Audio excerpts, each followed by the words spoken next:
Jangan lupa subscribe YouTube channel Metro TV News dan pastikan untuk menyalakan lonceng notifikasinya.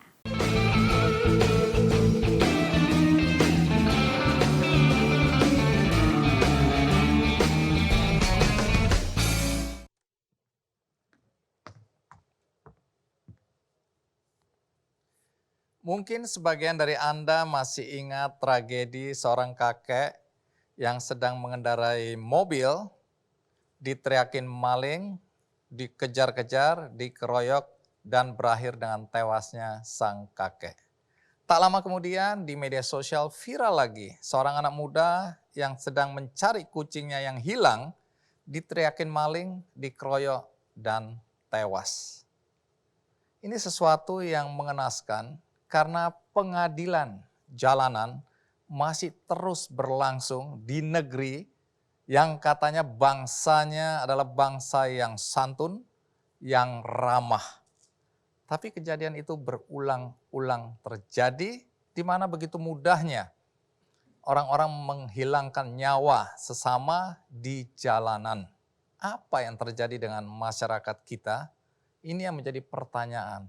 Dan hari ini saya mengundang keluarga dari para korban yang meninggal akibat pengeroyokan di jalanan dan juga salah satu korban yang selamat dari upaya pengeroyokan seperti itu. Tapi hari ini saya tidak sendirian, saya akan ditemani oleh seorang pengamat sosial dan pengamat komunikasi yang juga dosen UI. Siapa dia? Devi Rahmawati. Devi, apa kabar? Alhamdulillah Bang, sehat. Terima kasih, sehat. Sama-sama Bang. Silakan duduk. Devi, jadi hari ini kamu jadi co-host di acara Kikandi ya? Waduh, saya sudah menanti 70 tahun nih Bang. 70 Kesempatan yang tahun. mewah Berarti ini. umurmu sekarang 100 tahun 100 lah. tahun Bang, insya Allah. Oke. Terima kasih ya Devi Siap, ya, sama-sama. karena aku membutuhkan seseorang yang ahli untuk memberikan perspektif apa yang terjadi. Nah, Devi kan tadi udah dengar ya, aku menceritakan bahwa kok di Indonesia yang dikenal dengan masyarakatnya yang ramah, santun ya. Tapi hari ini kita melihat sesuatu yang kontradiksi. Ya. Di mana masyarakat kita begitu mudahnya menghilangkan nyawa orang hanya karena teriakan maling, hanya karena salah paham. Apakah ini tanda-tanda masyarakat tidak percaya pada hukum kita? Apakah ini karena faktor tekanan ekonomi? Atau ada faktor lain yang dari perspektif Devi melihatnya, oh ini kira-kira yang terjadi? Gini Bang Andi, mungkin tadi kita merasakan bahwa kenapa watak bangsa Indonesia yang ramah kemudian menjadi watak yang marah. Faktanya Indonesia tidak sendirian. Dan tadi kalau Bang Andi mengatakan bahwa jangan-jangan ada hubungan dengan ekonomi atau ketidakpercayaan pada sistem politik atau sistem hukum. Faktanya negara-negara super maju, super kaya, Amerika Serikat, Eropa, Belanda, Jerman dan sebagainya, data, fakta menunjukkan justru di saat negara itu sudah sangat makmur, bahkan tingkat kejahatan atau kriminalnya turun, justru malah memunculkan, bahkan bentuknya sudah grup-grup dan bahkan sudah ada angkanya sekitar 3 juta individu yang tergabung dalam kelompok-kelompok yang ingin menegakkan keadilan dengan tangannya sendiri. Kita jangan melihat bahwa negara kita adalah negara yang paling tidak bermoral misalnya. Justru ini memang butuh penelitian lebih panjang, tapi ada beberapa penelitian yang menarik yang mengatakan bahwa ternyata manusia itu baik laki-laki ataupun perempuan itu punya kecenderungan, ini menurut penelitian di Amerika memang ada 5.000 orang diteliti, punya keinginan membunuh. Bahkan di tes mereka punya spesifik subjeknya siapa itu juga sudah tahu. Oke. Nah ini artinya menarik bahwa kok bisa manusia punya keinginan menyakiti orang lain. Ternyata kalau ditarik akarnya itu adalah memang bagian dari DNA manusia untuk bertahan hidup. Nah, tapi itu bukan kemudian menjadi legitimasi untuk kemudian menyakiti orang lain dalam apa yang kita saksikan beberapa saat ini di media-media. Oke, apa yang membuat kita berbeda dengan binatang? Karena kita punya kemampuan mengontrol, akal budi, sehingga katakanlah ada naluri untuk mempertahankan diri, tapi kan ada kontrol juga bahwa tidak bisa kemudian kita ofensif, menyerang orang. Tanpa alasan yang cukup kuat. Teriakan maling itu kan tidak membuat harusnya kita membunuh orang. Nah, coba apa yang terjadi kalau boleh tahu? Menarik. Jadi dalam beberapa studi paling tidak kita coba ramu, apa yang kemudian mendorong orang ketika dalam konteks Indonesia diteriakin maling, itu sudah ada penelitiannya tahun 2022 lah. Kok tergerak untuk menyakiti? Karena sederhana, pertama itu daya tarik ingin menjadi pahlawan.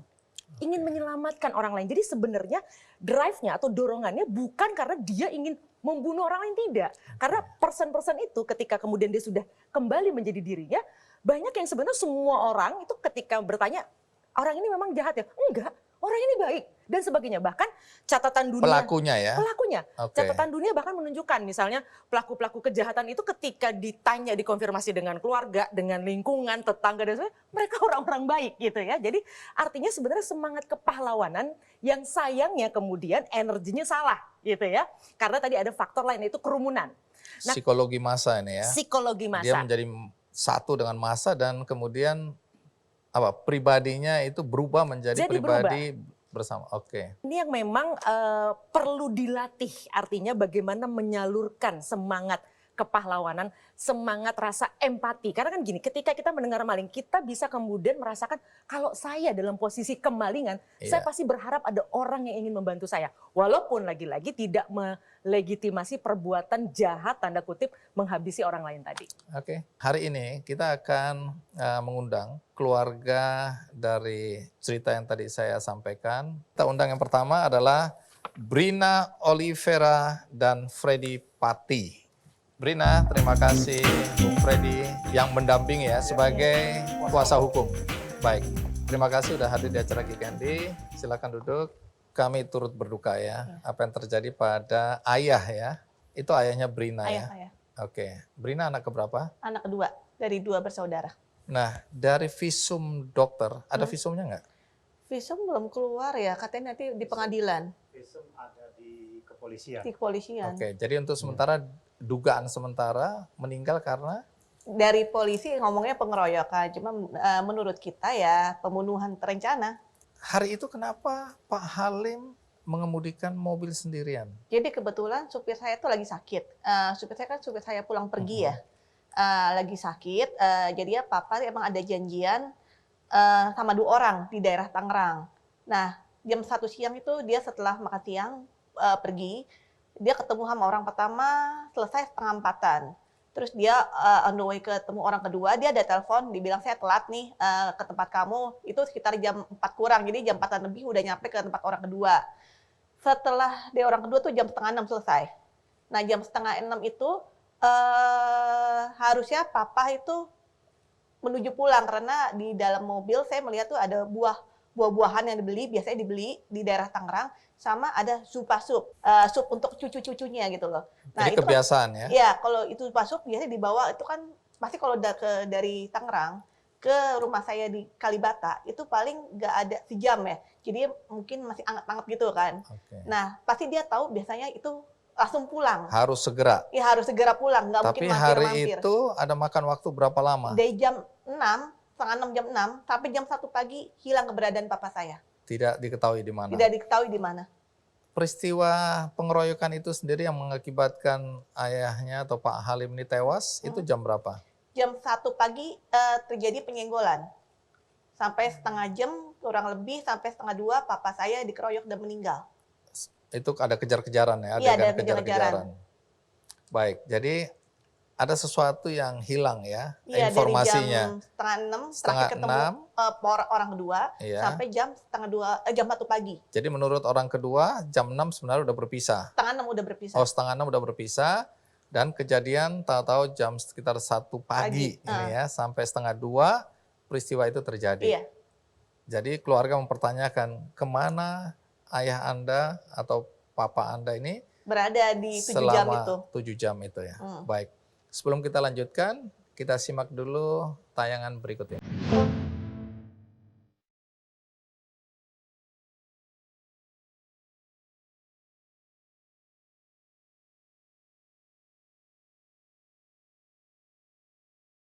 Rasa sedih dan rindu memenuhi batin Brina Olivera Halim. Kini ia hanya bisa memandang sosok ayahnya dari foto di rumah peristirahatan terakhir. Wanita yang akrab disapa Brina ini adalah anak dari Wianto Halim yang menjadi korban pengejaran dan pengeroyokan orang tidak dikenal. Peristiwa itu bermula dari perginya sang ayah yang tak kunjung pulang.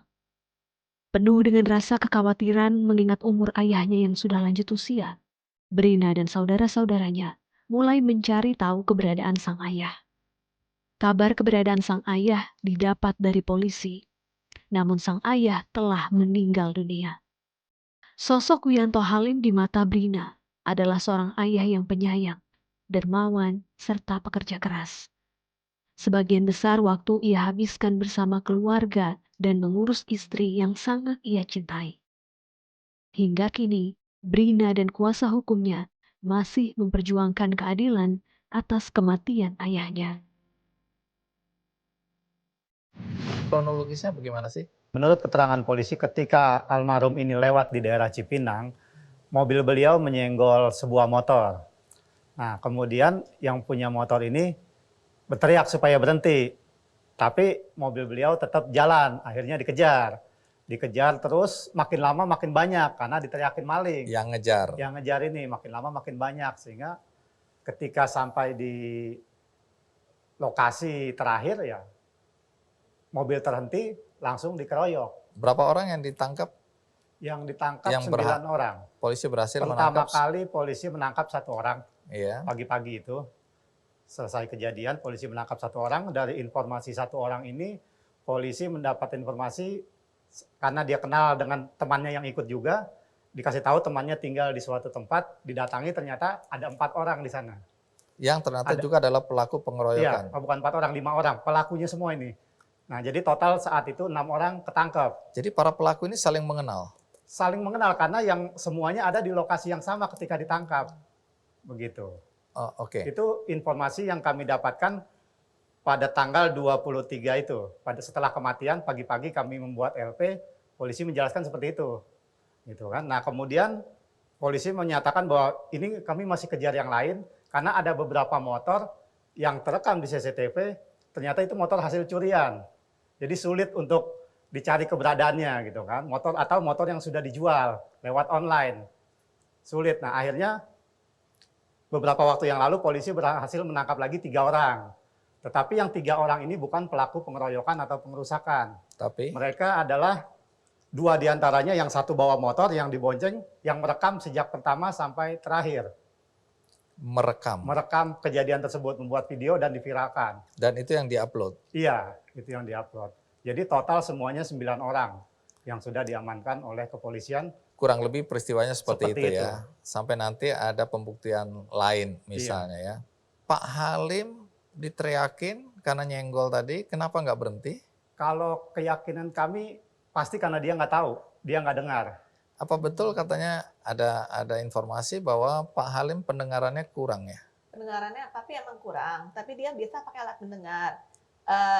Kan orangnya kalau nyetir lebih ke fokus ya, dia fokus, mungkin teriakannya jauh, jadi dia kurang mendengar. Kan kalau jendela ditutup kan kurang samar-samar kan, Iya. jadi dia tidak melihat apa yang ada di sekitar gitu. Cuma saya yakin ketika dikejar rame-rame, saya juga bingung kenapa nggak berhenti. Kan itu kan rame-rame kiri kanan. Pasti udah lihat ya? Iya Pasti pasti udah lihat, lihat. nggak mungkin, karena dia kalau nyetir fokus kan. Pasti lihat kiri kanan, pasti Tahu bahwa tahu dia itu dikejar. Baik. Dari sini semakin ada kecurigaan bahwa ini bukan kejadian spontan, tapi memang ada rencana. Iya. Kita read sejenak, ikuti terus Kick Andy. Jadi yang masih misteri adalah di mana Pak Halim berada selama 7 jam.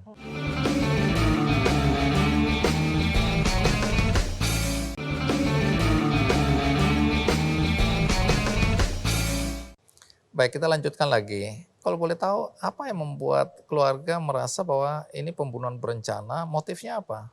Karena gini, kita ke flashback ya. Pada tanggal 19 Januari, papa saya mendapatkan telepon.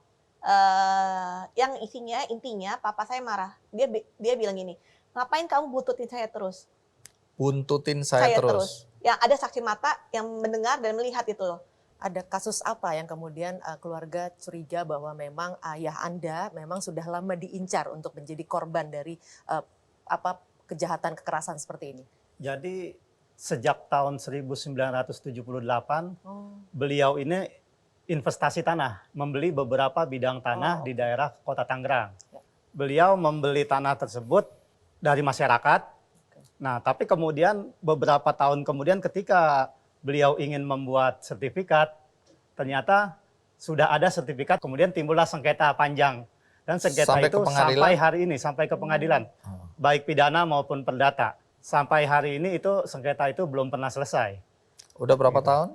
Sejak mulai sengketanya tahun 1985, tapi pembelian tanahnya tahun 78. Jadi ini yang memperkuat kecurigaan keluarga bahwa kematian Pak Halim ini ada kaitannya dengan kasus tanah ini. Dugaan sementara Dugaan. begitu. Bung Freddy, polisi kan kemudian melakukan penyelidikan ya tentang Iya. peristiwa ini. Untuk sementara polisi menganggap bahwa ini pengeroyokan atau pembunuhan berencana. Polisi selalu menyatakan bahwa ini adalah pengeroyokan. Hanya pengeroyokan saja, tidak ada pembunuhan berencana. Tidak ada keterkaitan antara para pelaku ini yang ditangkap dengan masalah Pak Halim. Apakah kecurigaan dari keluarga bahwa ini adalah pembunuhan berencana sudah disampaikan dengan segala macam bukti-bukti atau informasi Betul. berkaitan dengan sengketa tanah ini? Kami sudah menyampaikan alasan-alasan kami juga sudah memberikan beberapa nama kepada kepolisian yang mungkin bisa menjadi petunjuk tentang adanya perencanaan tersebut gitu. Tapi sampai terakhir kami koordinasi dengan pihak kepolisian menyatakan tidak akan memanggil mereka karena memang tidak ada hubungannya.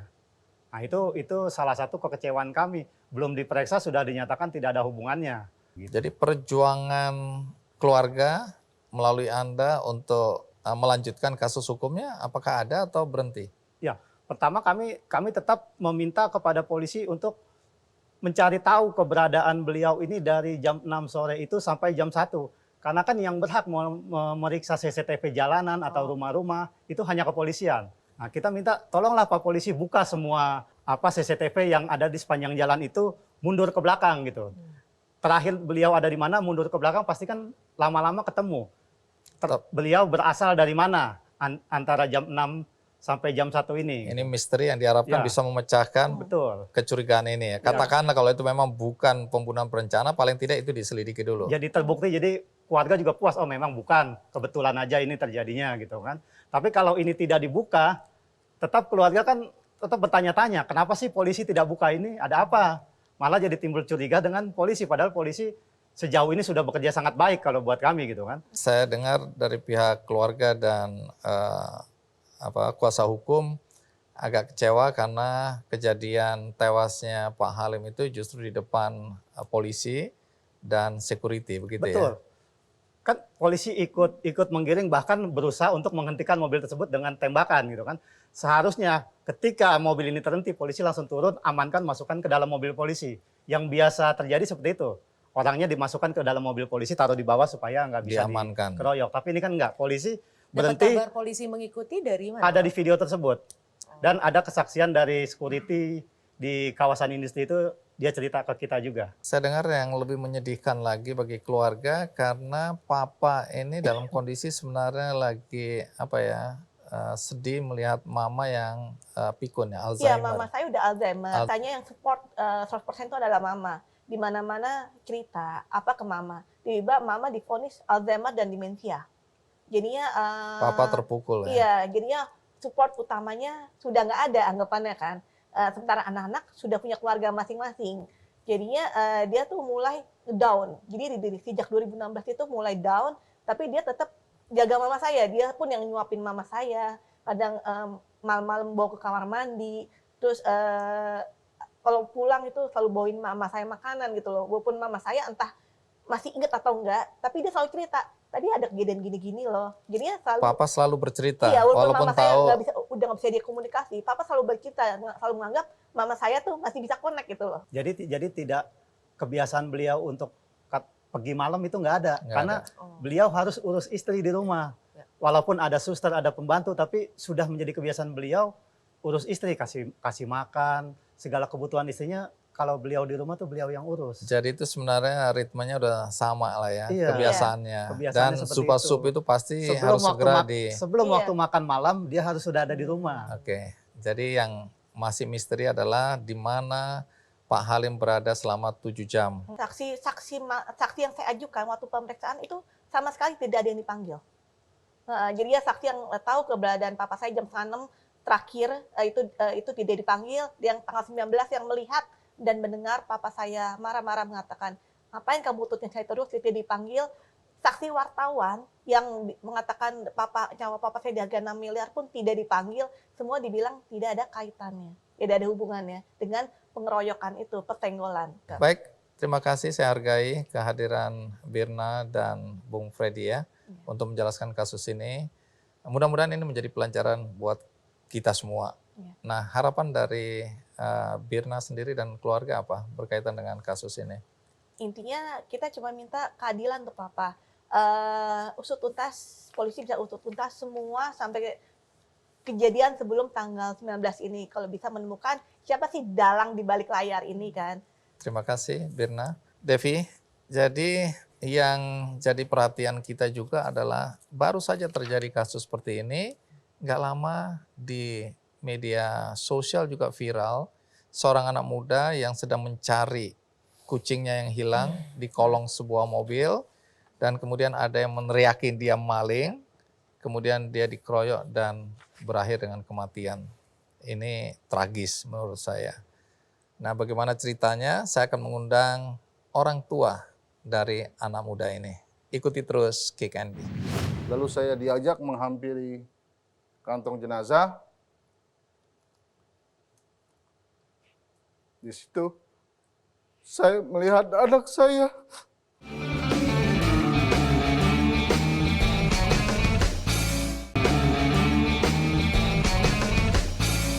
Terima kasih Anda masih bersama saya di acara Kick Andy dan saya masih ditemani oleh Mbak Devi Ramawati, seorang pengamat sosial dan komunikasi, juga dosen UI.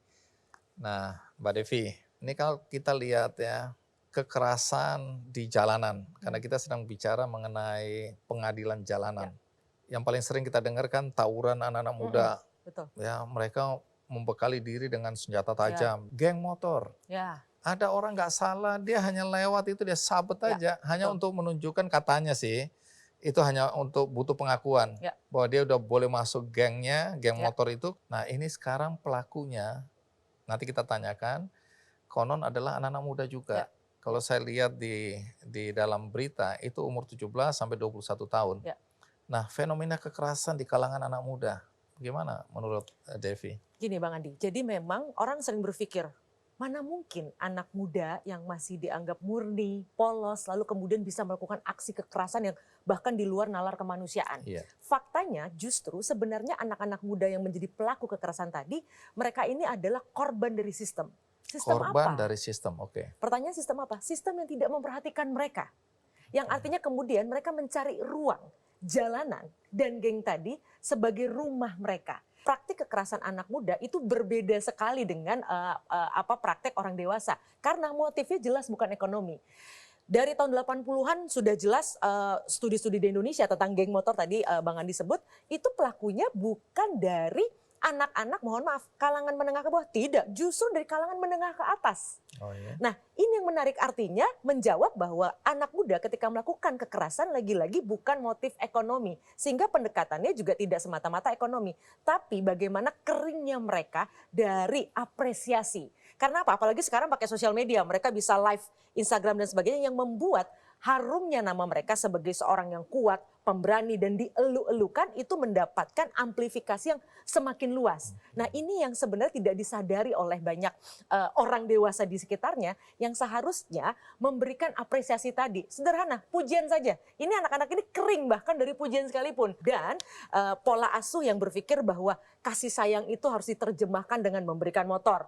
Membebaskan anak keluar di atas jam 6 malam. Kalau di era kita kan jam 6 saja itu sudah sebuah sinyal bahwa nggak boleh kemana-mana lagi. Nah ini satu hal yang membuat kemudian mereka dengan satu mereka kan juga tidak punya tanggungan. Sehingga tidak heran kalau mereka berani mengambil risiko. Kenapa kalau orang-orang yang sudah bekerja tidak mungkin tawuran, tidak mungkin geng motor. Dia tahu besok pagi harus bangun pagi, kalau dia kena bacok ada anak istri yang bisa tidak makan dan sebagainya. Ini berkelindan dengan faktor secara biologis, hormonnya juga masih baru berkembang dan sebagainya. Plus kalau kemudian ada orang dewasa yang memanfaatkan mereka, wah ini yang dampaknya menjadi semakin malapetaka. Bertemu lagi juga dengan obat-obatan atau minuman keras ya. Ini yang kita saksikan belakangan ini juga meramaikan media kita. Setelah ini kita akan ngobrol dengan orang tua dari anak muda. Ini kalau nggak salah usianya 17 masih atau menjelang 17.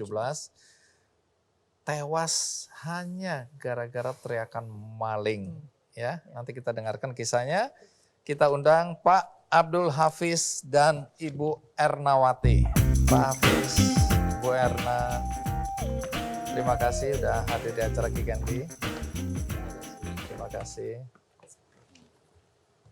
Silakan duduk. Kami tentu turut berduka cita ya atas apa yang terjadi pada Ananda. Ya, ini nama lengkapnya siapa?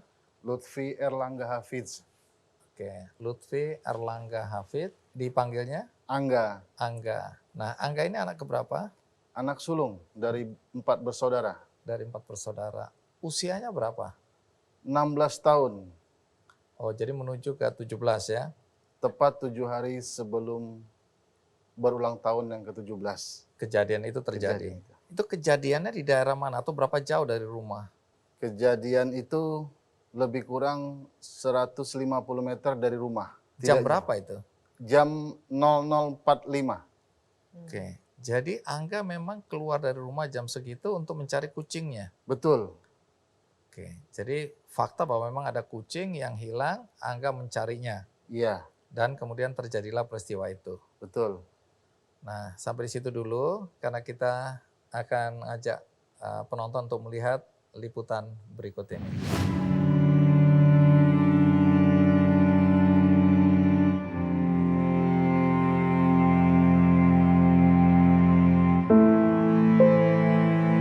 Sosok baik itu telah pergi. Lutfi Erlangga Hafiz, yang akrab dipanggil Angga, telah berpulang ke keabadian. Kini orang tua Angga, Abdul Hafiz dan Ernawati, saudara serta teman-teman Angga, hanya dapat mengunjungi pusara Angga untuk mengenang serta mendoakan Angga. Kematian Angga secara tragis menyisakan rasa pilu. Angga meninggal karena dikeroyok sejumlah pemuda mabuk yang membawa senjata tajam. Ia diteriaki maling saat mencari kucingnya, dan karena teriakan itu, Angga dikeroyok. Saya shock banget, Pak, karena itu anak itu sopan banget. Dan kalau dia ke itu, Pak, kayak udah punya anak sendiri gitu. Karena kalau itu dia suka bercanda sama saya, sama anak saya tuh si Marshall, kalau dia ngobrol sama anak saya bahasa Inggris. Yang saya rasakan sih kaget pertama, karena ini juga saya nggak percaya gitu. Saya kira ini bercanda gitu, biasa. Karena tadi malam kan baru aja main gitu sama saya, bercanda-bercanda, ketawa-tawa. Kok tiba-tiba udah ini nggak ada gitu, kaget aja sih. Tiba-tiba aja dengar kabar itu gitu. Padahal sebelumnya masih baik-baik aja. Iya, aktif organisasi, sempat ikut OSIS. Terus dia juga suka jadi perwakilan lomba bahasa Inggris di Mentari. Keluarga telah mengikhlaskan kematian Angga. Mereka berharap tidak ada angga-angga lain yang menjadi korban tindakan gegabah orang yang dengan gampang teriak maling. Meski belum tahu fakta yang sebenarnya. Semoga Angga menjadi korban terakhir.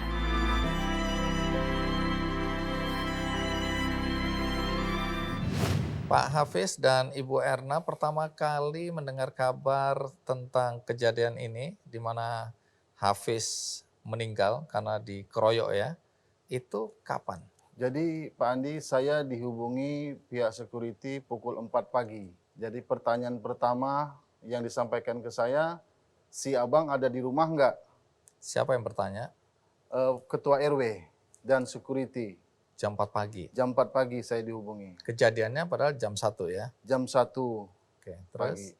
Jadi begitu saya mendengar pertanyaan dari Ketua RW, si abang ada di rumah nggak? Saya langsung tertuju kepada anak saya, Angga. Karena sehari-hari almarhum ini tidur bersama neneknya di kamar bawah. Saya langsung melompat, langsung berlari ke bawah. Saya lihat pintu rumah dalam keadaan terbuka. Kemudian motor tidak ada. Saya semakin panik. Sambil berdoa, sambil berharap, saya berlari dari rumah menuju ke gerbang security yang jaraknya sekitar 100 meter. Di depan gerbang, saya disambut oleh ketua RW yang coba menenangkan saya, belum tentu si abang. Tapi firasat saya bahwa anak saya ada apa-apa ini. Karena saya tanya anak saya kenapa, tidak ada yang jawab. Sudah banyak orang yang hadir di sana Pak Andi. Kapolsek, Wakapolsek, dan saksi-saksi mata. Tapi tidak ada yang menjawab. Kemudian Bapak polisi menghampiri saya dan bertanya, Bapak ingin melihat? Saya jawab, iya. Bapak kuat? Saya jawab, kuat. Lalu saya diajak menghampiri kantong jenazah. Di situ saya melihat anak saya. Pak Hafiz nggak perlu ceritakan kondisi Angga. Iya. Tapi saat itulah Pak Hafiz melihat Angga Iya, sudah meninggal. iya. Kemudian menurut keterangan apa yang terjadi pada Angga? Menurut keterangan polisi, anak saya mencari kucing di depan ruko yang ada mobil mogok sedang terparkir. Almarhum mencari kucing di kolong mobil, kemudian dihampiri oleh seseorang yang menjaga ruko. Ditanya, sedang ngapain? Dijawab oleh almarhum, anak saya mencari kucing. Tapi tidak percaya. Langsung anak saya menuju ke motor dan Pergi meninggalkan.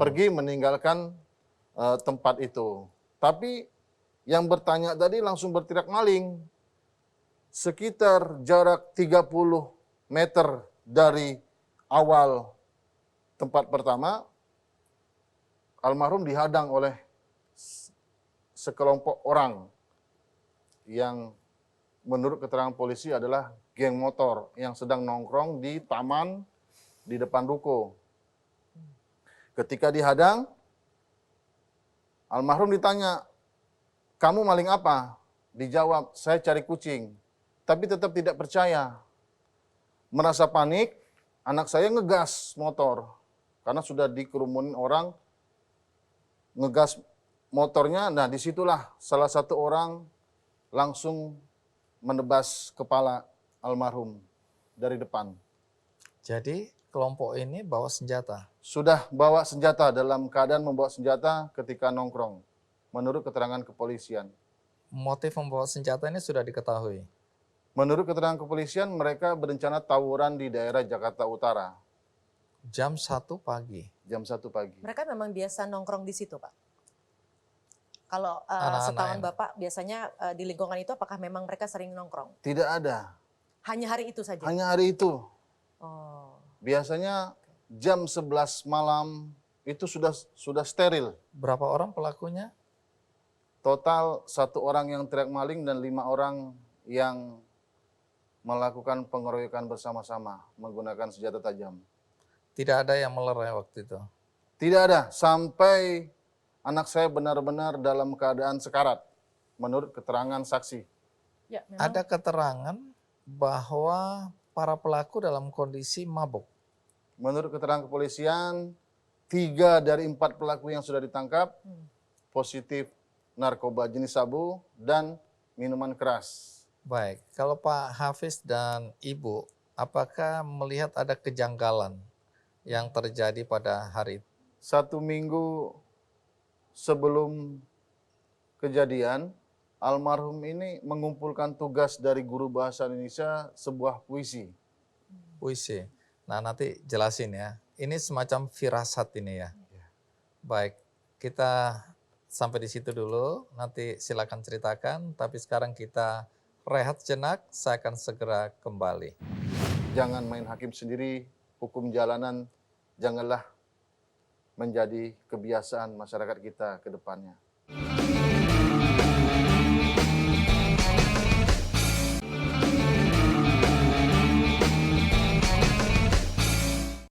soal firasat tadi, soal puisi ya. Iya, Pak Andi. Itu apa yang terjadi hari itu?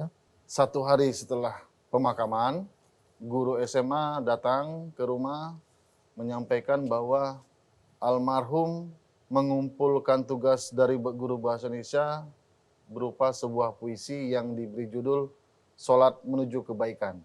Anda baca isinya? Saya baca isinya. Masih ingat isinya? Masih ingat. Bisa diceritakan apa isinya?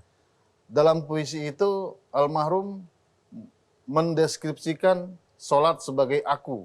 Jadi isinya, aku adalah perintah Tuhanmu. Aku telah diwajibkan atasmu. Aku adalah pembeda antara engkau dan musuhmu. Dirikanlah aku, maka ia akan merahmati. Jagalah aku, maka engkau akan selamat.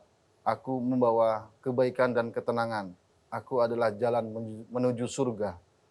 Aku membawa kebaikan untukmu. Itu Angga yang menulis? Iya. Ada firasat juga ketika Angga mengembalikan kucing.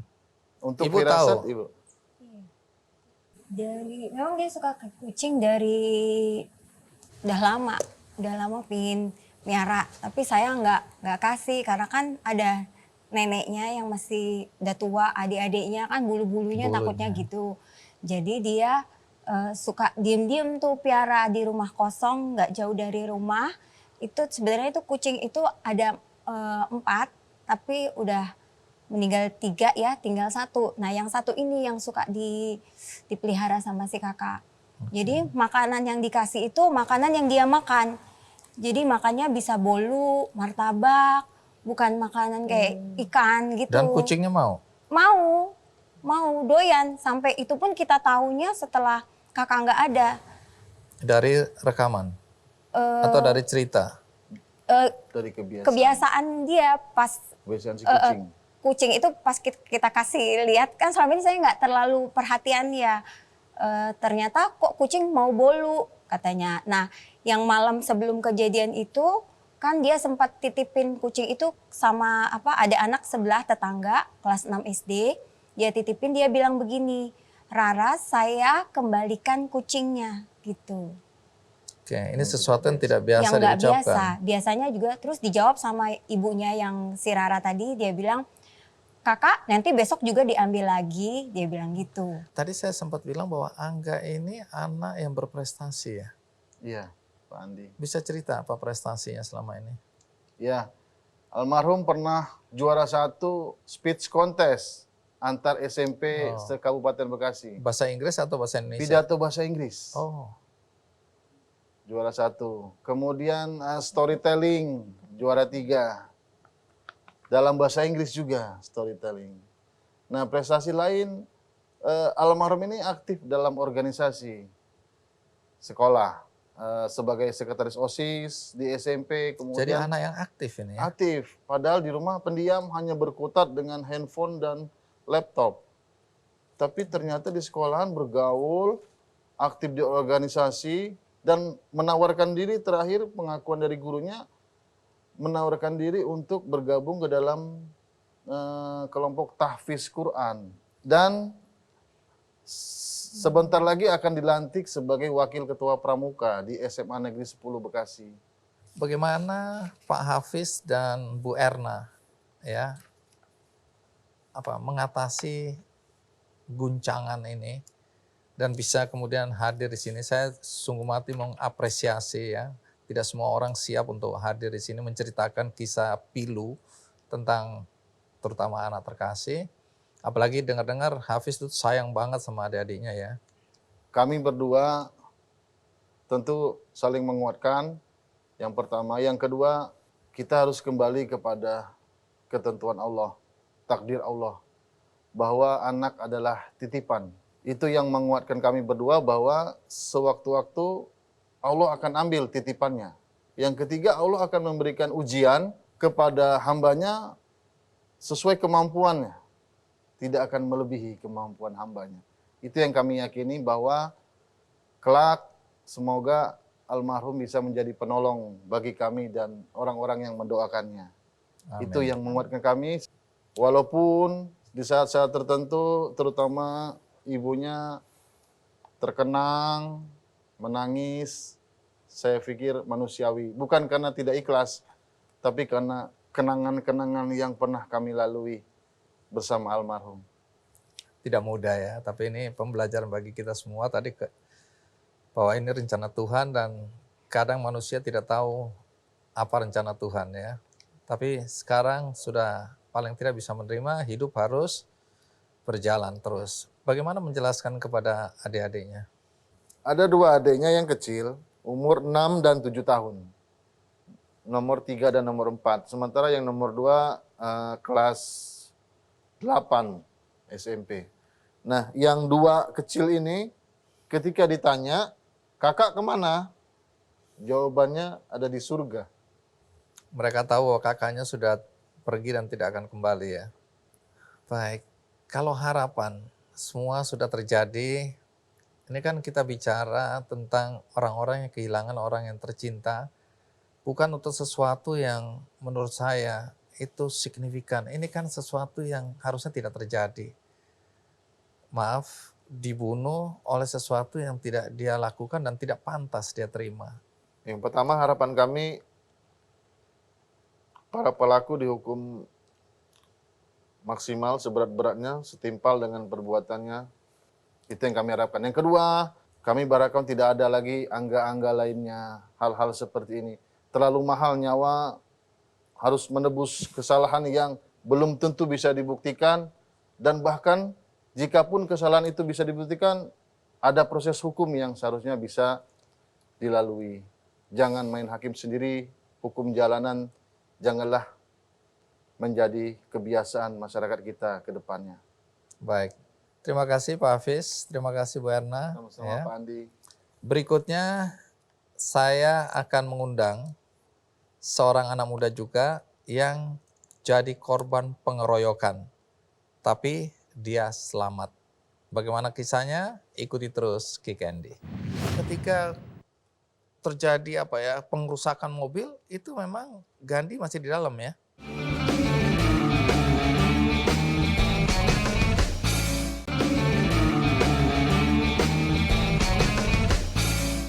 Devi, tadi kalau ada korban pengeroyokan yang tewas, yang meninggal, setelah ini kita akan mengundang korban pengeroyokan tapi selamat. Waduh, saya nggak kebayang traumanya tuh Bang. Nah, itu yang saya mau tahu. Dari pengalaman pengamatan Devi sendiri, mereka yang pernah mengalami kekerasan di jalanan, biasanya akan dampaknya apa aja? Ya, kalau yang terjadi biasanya adalah mereka pasti butuh waktu dan setiap orang akan berbeda-beda masanya untuk kemudian mampu lagi melihat satu kerumunan. Biasanya kalau sudah begitu melihat sedikit kerumunan saja, itu pasti mereka menjadi tegang, menjadi terbawa lagi memorinya pada saat mereka dikeroyok. Karena kan ini korban main hakim sendiri, keroyokan. Nah itu pasti satu hal yang sulit karena Indonesia kita bicara penduduk yang banyak dan memang kita kecenderungannya juga berkumpul walaupun sekarang sedang masa pandemi. Jadi ini pasti butuh waktu sekali buat mereka. Nah mungkin memang dibutuhkan bantuan ahli kalau memang rasa takut, rasa trauma tadi itu kemudian dalam jangka panjang mengganggu produktivitas. Tapi kalau sekiranya masih bisa kemudian di-manage, mudah-mudahan seiring dengan waktu itu bisa berlalu. Tapi yang juga perlu dihati-hati, perlu diingatkan adalah orang yang ada bersama korban, artinya keluarga, teman, itu juga bisa trauma. Traumanya apa? Salah satunya kemarahan. Kalau misalnya melihat bahwa orang-orang yang bersalah tadi tidak dihukum misalnya, itu juga bukan sesuatu yang sederhana. Ada kemungkinan balas dendam. Mungkin tidak balas dendam. Tidak pada orang yang bersangkutan, tapi ekspresi marah yang tidak tertumpaskan karena melihat misalnya belum ditangkap misalnya. Tapi kita beruntung dari semua kejadian yang ada ini kan aparat sangat cepat sekali. Ini sebuah sinyal penting kepada siapapun bahwa tidak ada ruang untuk perilaku-perilaku kejahatan seperti ini. Di jalanan? Ya. Dimanapun juga Dimanapun, sebenarnya. betul. Baik, sekarang kita undang langsung saja Gandhi Wicaksono dan Mas Bekti. Baik, Gandhi adalah korban kekerasan, Mas Bekti adalah kuasa hukumnya ya.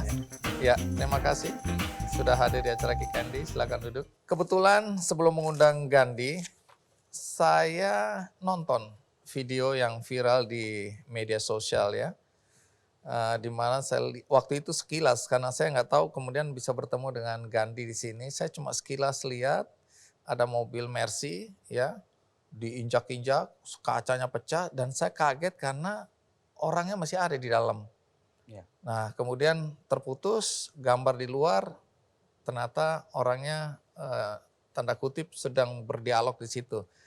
Jadi gambaran saya, oh orangnya selamat gitu. Tapi situasi dan kondisi yang ada mencekam sekali kalau lihat gambarnya ya. Saya sudah membayangkan ini nggak akan selamat orangnya. Tapi hari ini kita bersyukur ya, Gandhi masih sehat, bugar. Saya nggak tahu apa yang terjadi hari itu ya. Gambar atau video itu memang Gandhi ya. Ya, Itu saya. kejadian di Bantul kalau nggak salah ya. Ya, jadi di Nah, itu, Ring Road. Oke. Ring Road Bantul ya. Ketika terjadi apa ya pengrusakan mobil itu memang Gandhi masih di dalam ya? Iya, jadi kejadiannya begitu cepat ya.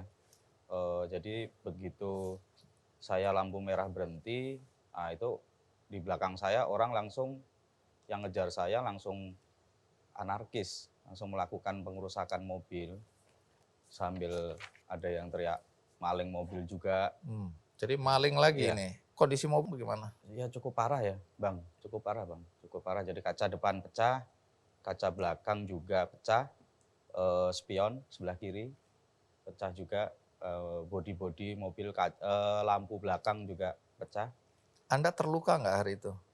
Alhamdulillah terluka, tapi nggak begitu parah ya. Jadi karena sempat ada beberapa pemukulan dan saya juga berusaha melawan juga waktu kejadian itu.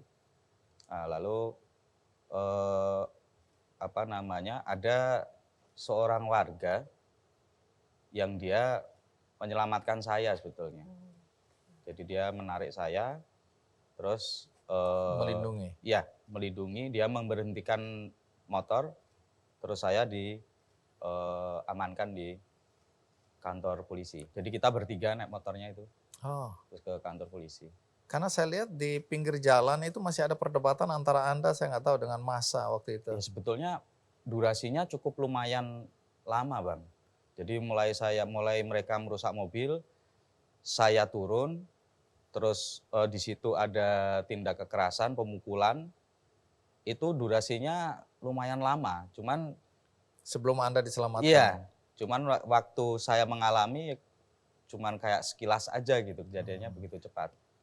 Nanti cerita ya, siapa orang-orang yang ngeroyok Ya. Anda dan kenapa sampai terjadi pengeroyokan? Karena ini terjadi kesalahpahaman katanya dengan seorang tukang parkir. Ya, ya. Tapi nanti ceritanya, sekarang kita simak dulu tayangan berikut ini.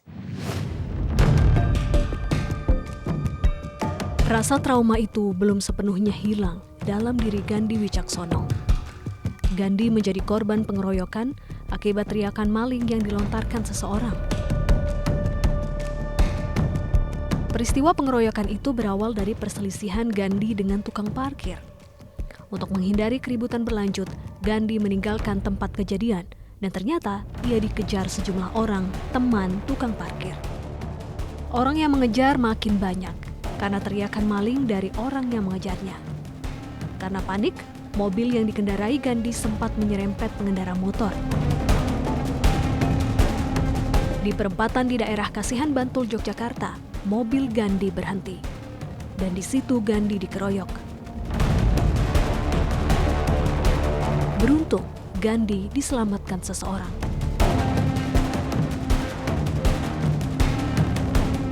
Untuk menyembuhkan rasa trauma, Gandhi memberanikan diri untuk berjalan-jalan di ruang terbuka. Ia berharap peristiwa yang menimpanya menjadi peristiwa terakhir dan tidak ada main hakim sendiri di jalan. Gandhi, bisa cerita apa persis yang terjadi hari itu sehingga terjadi pengeroyokan dan mobil Anda dirusak oleh massa? Waktu itu kalau nggak salah hari Kamis ya, Bang. Hari Kamis tanggal 28 ya? 28 Januari. Saya melakukan aktivitas kegiatan biasa, kerja. Jadi waktu itu ada beberapa agenda untuk bertemu dengan klien di satu tempat. Nah, setelah pertemuan selesai, saya melanjutkan perjalanan pulang ke kantor. Nah, di tengah perjalanan ada seorang tukang parkir yang memberhentikan mobil mendadak. Jadi di depan saya mobil itu berhenti mendadak, saya juga ada motor juga di samping saya yang hampir nabrak, hampir ada terjadi kecelakaan. Nah, lalu karena tukang parkir itu mungkin dia juga kaget ada mobil yang di depan berhenti mendadak. Nah, dia memaki-maki pengendara itu berikut saya juga. Oh, jadi bukan Anda aja, tapi ada orang lain yang juga di... lagi. Oh, oke. Di mobil di depan saya. Oke. Terus mobil itu melaju, nah mobil saya ada pemukulan di mobil saya. Jadi dia mukul mobil saya kan berhenti. Maksud saya, kenapa nih? Saya takutnya saya nyenggol dia atau gimana. Nah ternyata setelah saya berhenti, saya turun, saya dekati, mereka ternyata baru konsumsi alkohol di situ. Jadi kayak nafasnya bau minuman keras. Saya melihat di situ ada orang banyak, saya tidak mau berurusan dengan mereka karena mereka konsumsi alkohol. Saya pikir udahlah saya melanjutkan perjalanan. Nah, sewaktu saya melanjutkan perjalanan itu ternyata mereka mengejar saya. Mereka itu artinya Yang tukang parkir dengan... Tukang parkirnya malah enggak kayaknya. Oh, mereka Jadi ini teman-teman tukang parkir yang ada di situ, teman-teman tukang yang parkir. nongkrong di situ. Itu ada sekitar 6 orang, mereka naik motor Ngejar. ngejar. Terus yang teriak maling tadi siapa? Ada salah satu pengejar di situ, teriak maling saya. Karena kaca mobil saya turunin sedikit, jadi saya dengar. Oke. Nah, cuman waktu saya mau melanjutkan perjalanan, dia sudah mukul mobil saya itu, Pak. Mereka ngejar saya berusaha menyelamatkan diri. Masa yang lain itu terpancing. Itu juga ikut mengejar saya. Sempat ada terjadi, saya nyenggol beberapa motor ya, ada 2 motor, 3 motor ya? 3 motor. Pada saat saya dikejar. Dalam upaya menyelamatkan diri ini. Iya. Karena Anda lihat masa sudah mulai brutal. Terus akhirnya lampu merah, saya harus berhenti. Nah disitulah itu mereka orang yang hanya lewat aja yang tidak tahu permasalahan, mereka Ikut-ikutan. terpancing emosi di situ. Jadi menambahkan saja kronologis peristiwa kemarin tersebut memang sempat ada semacam cekcok di depan toko tersebut. Terus Mas Gandhi karena tidak mau meladeni, beliau istilahnya meninggalkan tempat tersebut.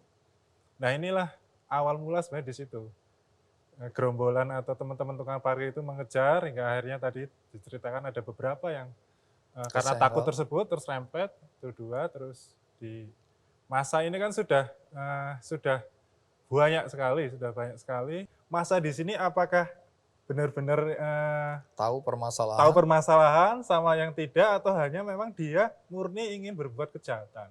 Nah ini yang akhirnya crowded Berbuat kekerasan mungkin kekerasan di situ. Paginya Mas Gandhi konsultasi dan sorenya kita melakukan pendampingan laporan ke Polres Bantul. Oke, jadi peristiwa ini dilaporkan ke polisi. Ya. Pada saat itu ada polisi nggak di sekitar situ? Yang melereng, mengamankan atau apa? Tidak ada. Belum ada ya? Belum ada. Oke, setelah peristiwa itu Anda berinisiatif untuk melaporkan tindak kekerasan yang terjadi, pengerusakan termasuk di dalamnya. Pengerusakan Siapa yang dan dilaporkan? Penganiayaan. Karena dipukul ya. Siapa yang dilaporkan? Jadi waktu itu kan sudah viral Bang videonya, sudah viral. Jadi kita melakukan laporan ke polisi. Nah dari pihak kepolisian sendiri sebetulnya tanpa laporan kita dia juga mau mengusut tuntas masalah itu karena sudah viral. Oh, jadi respon polisi ini cukup cepat ya? Iya, terus akhirnya selang beberapa jam ada beberapa pelaku yang tertangkap. Nah ini yang menarik ketika setelah Mas Gandhi dirusak mobilnya dan beliau bisa keluar, ada tadi 2 orang menyelamatkan beliau ke Polsek. Nah, di situ masa itu ada yang mengikuti, dalam artian yang tadi kesenggol juga mengikuti. Akhirnya di Polsek tersebut ada perdamaian. Jadi ini ada kasus yang berbeda. Terserempetnya motor-motor tadi karena paniknya beliau. Iya. Selesai. Oh, Ada ganti rugi, damai di situ damai, polisi. ya. Tapi yang pengerusakan mobil juga kasus yang berbeda. Berbeda. Dan Nah. ini yang sedang Ya, yang masih diperjuangkan. didalami untuk disayangkan karena yang terserempet juga ikut mengerusak. Melakukan pengrusakan. Iya. Baik, kita rehat sejenak. Ikuti terus Kick Andy. Everyday sadism. Jadi kesadisan keseharian yang salah satunya ditunjukkan dengan kegemaran misalnya gandrung menonton tayangan-tayangan kekerasan.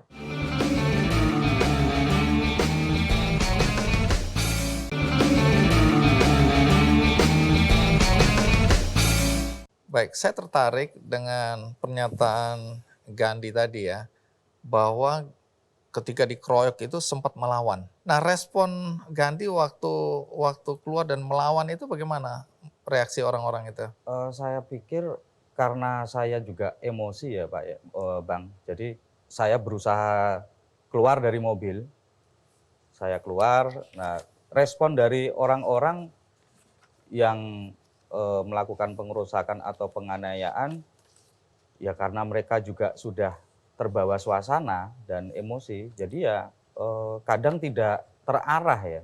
Jadi kadang konteksnya apa mereka tidak tahu, jadi emosi aja gitu. Apa yang Anda rasakan setelah peristiwa itu? Apakah ada perubahan dalam perilaku? Sampai saat ini masih trauma secara psikis. Jadi kalau ada kerumunan orang atau ada kegiatan orang banyak di jalan, nah itu kadang saya masih teringat. Itu menghindar atau bagaimana? Atau gemetar atau keringat dingin atau? Enggak sih Bang, lebih ke teringat kejadian waktu itu. Alhamdulillah saat ini sudah membaik. Sudah enggak begitu traumatis. Tuntutan yang dikenakan kepada para pelaku itu apa? Kalau kemarin pasalnya kita memberikan laporan dan sama polisi diduga para pelaku itu melanggar pasal 170. Yaitu barang siapa yang melakukan kekerasan secara bersama-sama di muka umum hingga melakukan pengrusakan barang dan orang itu ancamannya 5 tahun. Devi, seberapa besar pengaruh media sosial yang mengeksploitasi menurut saya kekerasan di jalanan seperti ini, pengadilan main hakim, ada maling motor dibakar hidup-hidup di situ dan dipertontonkan tanpa ada sensor. Ya. Saya aja nggak tahan lihatnya ya. Biasanya kalau ada yang mengirim-kirim gitu langsung saya matikan. Itu menurut saya mengganggu perasaan saya seharian itu. Nah, menurut Anda seberapa besar itu pengaruhnya? Ya, menarik misalnya British of Columbia mengatakan bahwa ada yang disebut dengan istilah everyday sadism. Jadi kesadisan keseharian yang salah satunya ditunjukkan dengan kegemaran misalnya gandrung menonton tayangan-tayangan kekerasan. Jadi kalau tadi Bang Andi memilih skip, ini ada orang-orang yang menikmati. Nah, ada orang yang kecanduan. Ada orang yang menikmati, itu disebut dengan ternyata sadisme itu bukan harus orang yang mohon maaf misalnya ada gangguan mental khusus gitu, psikopat dan sebagainya, tapi kita setiap hari berpotensi menanam hal itu dalam diri kita. Padahal dari tahun 70-an sudah clear risetnya pada saat televisi hadir, yang mana orang tidak seperti sekarang 24 jam menggunakan gawainya. TV kan ada durasinya, itu sudah dites bahwa kalau orang terlalu banyak mengkonsumsi kekerasan, maka dia akan melihat kekerasan itu menjadi itu biasa dan kemudian tidak lagi punya empati, sehingga sangat mungkin itu mendorong dia juga kemudian melakukan hal yang sama karena tadi dia membutuhkan tanda kutip ground untuk membuktikan oh ini gini ya caranya dan sebagainya, walaupun banyak yang juga di bawah alam sadar sebenarnya, artinya juga dia tidak betul-betul sadar saat melakukannya, tapi manusia ketika dia menghadapi situasi yang tidak pernah dihadapi, dia akan mencari rujukan. Kalau rujukannya setiap hari tontonannya kekerasan, tidak heran ketika dia menghadapi situasi yang seperti tadi, dia malah melakukan kekerasan. Walaupun ketika sadar mungkin dia terhenyak dan bingung, kenapa saya tadi bisa mukul ya? Nah ini yang kemudian berbahaya kalau di dunia penyiaran kita sudah punya Undang-Undang Nomor 32 tahun 2022 yang mengatur betul tuh gitu kan. Ada wasitnya juga yang mengatakan tidak boleh, ada peringatan tertulis dan sebagainya. Nah ini memang tantangan sekali untuk dunia media sosial yang memang akhirnya kenapa misalnya tahun lalu negara tuh serius banget campaign bahwa untuk masuk di dunia media sosial tuh nggak cukup terampil. Orang selalu berpikir, oh dunia digital, harus bisa foto-foto, harus bisa edit-edit.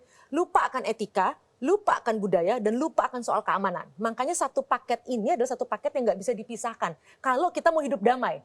Makanya kalau tadi Bang Andi bilang, saya tuh baru ngeliat satu tonton aja bisa stres harian. Nah, para ahli sudah memvonis generasi digital ini adalah generasi yang paling stres di antara semua manusia yang pernah hidup di muka bumi. Ya gimana tidak? Setiap hari diinfuse dengan tayangan-tayangan yang tidak sehat, bukan hanya soal kekerasan, yang lain-lainnya. Nah, ini yang kemudian dalam konteks yang paling berbahaya lagi ketika anak muda. Kalau orang dewasa kita semua punya pekerjaan. Ketika ngeliat itu masih ada pekerjaan yang kadang-kadang sampai rumah juga sudah lelah. Yang paling berbahaya adalah anak-anak. Karena mereka memang entitas yang punya waktu leluasa yang sangat besar. Nah, ini yang memang perlu kerjasama semua pihak. Karena tadi melihat kasus-kasus ini hanya ada dua kok peluangnya. Keluarga kita, anak kita menjadi korban atau menjadi pelaku. Dan dua-dua ini bukan pilihan yang sehat yang tentu saja tidak pernah diinginkan oleh semua orang. Jadi mari kita hilangkan pembentukan DNA tanda kutip kesadisan tadi dengan mulai diet tayangan-tayangan yang tidak bermanfaat, tidak bergizi bagi moral dan mental kita. Jadi harapan secara hukum apa dalam kasus Gandhi? Jelas para pelaku semuanya segera ditangkap, diproses. Karena tadi ada yang memang dia juga mungkin orang baik pada dasarnya, ada memang yang betul-betul dia memang jahat seperti itu. Ini harus kami minta kepada pihak kepolisian untuk menangkap seluruhnya. Kalau harapannya Gandhi apa dengan apa yang terjadi pada Anda, dan tentu kita tidak berharap ya apa kejadian Anda ini terjadi pada orang lain, tapi apa harapan Anda pribadi? Ya, kalau saya pribadi mungkin kita terutama di jalan raya ya, itu selalu bisa menjaga mengontrol emosi kita. Jadi karena alat transportasi yang kita pakai itu bisa sebagai alat mencelakakan orang. Ada banyak infiltrasi, ada banyak keadaan di jalan raya, sementara itu pikiran kita bermacam-macam karena kita juga kerja, ngurus keluarga. Jadi kita perbanyak sabar aja sih, perbanyak sabar kalau di jalan raya. Baik, mudah-mudahan ini semua memberikan pemahaman tentang tadi. Itu aku senang sekali, di jalanan kita harus sabar, karena apa yang perilaku kita di jalanan bisa membahayakan orang lain dan diri kita sendiri. Ya, jadi nggak usah berantem di jalanan. Ya, dan bagi yang emosi tadi berpikir panjang, karena ada sanksi hukum. Jangan berpikir bahwa kekerasan di jalanan kemudian tidak akan ditangani secara hukum, karena ini rame-rame. Oh tidak, masing-masing harus bertanggung jawab secara hukum. Jadi mudah-mudahan apa yang dialami oleh Pak Halim, Angga, dan kemudian Gandhi menjadi pelajaran penting bagi kita semua sebagai bangsa yang katanya beradab, bangsa yang penuh kasih sayang, bangsa yang dermawan, bangsa yang ramah, bangsa yang santun. Mudah-mudahan itu tercermin juga di jalanan. Jangan lagi ada pengadilan jalanan. Nah, itu inti cerita kita hari ini, dan seperti biasa saya ingin berbagi buku supaya kita nggak stres di jalanan. Judulnya Oase Kemanusiaan. Nah, bagi Anda yang ingin mendapatkan buku ini, caranya sederhana. Ikuti kuis di Facebook, Instagram, di Twitter, Kick and the Show. Di situ ada kuisnya. Dan bagi Anda yang tadi mengikuti cerita episode kali ini dari tengah-tengah, tidak dari awal, Anda juga tidak usah kecewa karena Anda bisa mengikuti kisah ini dari awal melalui metrotvnews.com karena akan ditayang ulang di situ. Dan ada juga cuplikannya di YouTube Kick and the Show. Dan bagi Anda yang ingin berbuat baik dalam hidup Anda tapi tidak tahu caranya, saya hanya ingin mengingatkan ada cara yang simple, sederhana, dan mudah dilakukan. Tinggal klik benihbaik.com, Anda bisa cari siapa saudara-saudara kita yang saat ini membutuhkan uluran tangan kita yang ingin Anda bantu. Sekali lagi, semoga episode kali ini bermanfaat bagi kita semua. Sampai jumpa.